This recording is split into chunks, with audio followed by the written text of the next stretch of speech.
కేటీఆర్ గారు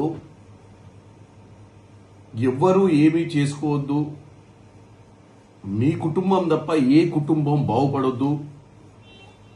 మీ నాయన కేసీఆర్ గతంలో మీకు గుర్తుకుందో లేదో మరి గుర్తు చేయాల్సిన పరిస్థితి ప్రతిసారి వస్తుంది. మీరందరూ అమెరికాలలో ఉద్యోగాలు చేసుకుంటారు అని చెప్పి రాజకీయాలలో మా పిల్లలకు ఎవ్వరికి కూడా ఇంట్రెస్ట్ లేదు, నాకు కూడా ముఖ్యమంత్రి ఇంట్రెస్ట్ లేదని చెప్పి ముఖ్యమంత్రి పదవి తీసుకుంటూ మీ అందరిని పిలిచి ఉద్యోగాలు ఇచ్చుకుంటా ఆయన దగ్గర. మంత్రి పదవులు, రాజ్యసభలు, లోక్సభలు, ఎమ్మెల్సీలు మీ కుటుంబంలోనే అన్ని. 1600 మంది బలిదానాల మీద వచ్చిన తెలంగాణలో ఎవడు బాగుపడ్డాడంటే మీ 5గురే భయపడరు, మీ ఇంట్లో బాగుపడరు. ఇప్పుడు అధికారం కోల్పోయినాక ఎవడు బాగుపడొద్దని ఆలోచనలు ఉన్నట్టున్నారు మీరు. ఎందుకంటే ఇప్పుడు రేవంత్ రెడ్డి గారి సోదరులు 5గురు, వాళ్ళు సోదరులు.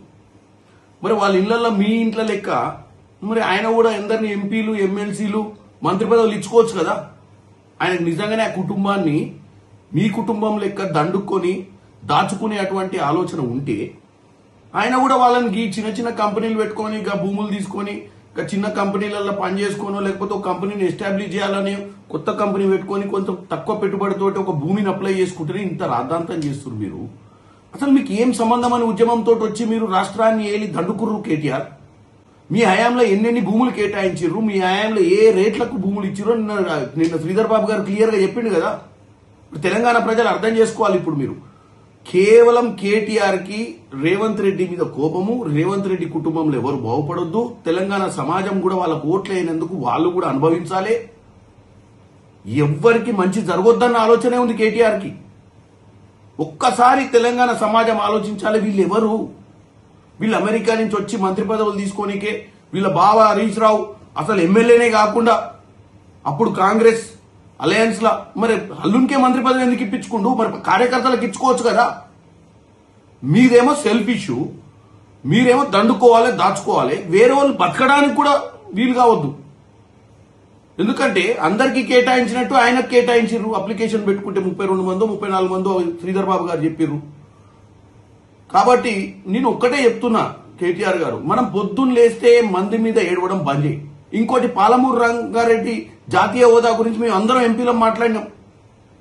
మీరు 10 ఏళ్ళ అధికారం నుండి నిమ్మకు నీరెత్తినట్టుండి ఏ రోజన్నా వచ్చి ఇక్కడ పోరాటం చేసింది ఏమైనా కాళేశ్వరం చేద్దాం, కాళేశ్వరంలో దండుకుందామన్న ఆలోచనతో 10 ఏళ్ళు పరిపాలించారు. కానీ దక్షిణ తెలంగాణలో పాలమూరు రంగారెడ్డి గురించి మీరెందుకు పట్టించుకోలే? మేము 3 ఏళ్లలో ఒక పార్లమెంట్ సభ్యునిగా నేను 4 సార్లు క్వశ్చన్లు వేసిన, దానికి హోదా ఇవ్వండి. ప్రతి డిబేట్ లో మాట్లాడినాం తెలంగాణ విభజన గురించి, రావాల్సిన అంశాలు ఏమేమి ఉన్నాయో. మరి 10 ఏళ్లలో ఏం చేసిర్రు? 2014 నుంచి 2023 దాకా ఏం సోయలేదా మీకు? ఇప్పుడు వచ్చి మమ్మల్ని అడుగుతున్నారు ఎంపీలు అడిగిర్రా లేదా అని. ఎంపీలు అడిగిర్రా లేదా నువ్వు సెర్చ్ చేసి తెలుసుకో గూగుల్లో, లేదా మేము పంపిస్తాం పేపర్లు, మేమందరం ఎంపీలు ఎవరేం ప్రశ్నలు వేసినాము. కాబట్టి కేటీఆర్ ఈ సన్నాసి మాటలు బంద్ చేయి. నీ కుటుంబం ఏ స్థాయిలో ఉండి ఏ స్థాయిలోకి వచ్చినావు? నువ్వు అమెరికాలో ఉద్యోగం వదిలిపెట్టి ఇండియాకు వచ్చి మంత్రి పదవి ఏమేమి చేసినావు? ఎవనోనికి భూములు ఇప్పించుకున్నావు, ఎవనోని దోస్తులను బాగు చేసినావు, నీ కుటుంబంలో ఏమేమి జరిగిందో మా అందరికి తెలుసు. అందుకే కదా ఇప్పుడు మీ సొంత చెల్లె మీరు పంచుకునే దాంట్లో తేడా వచ్చాయి కదా, పక్కన పోయి దుకాణం పెట్టుకుంది. కాబట్టి పిచ్చి మాటలు మాట్లాడకు. ప్లస్ ఎవరిని బాగుపడొద్దని ఒక దౌర్భాగ్యపు ఆలోచన నీ మదిలోకెళ్ళి.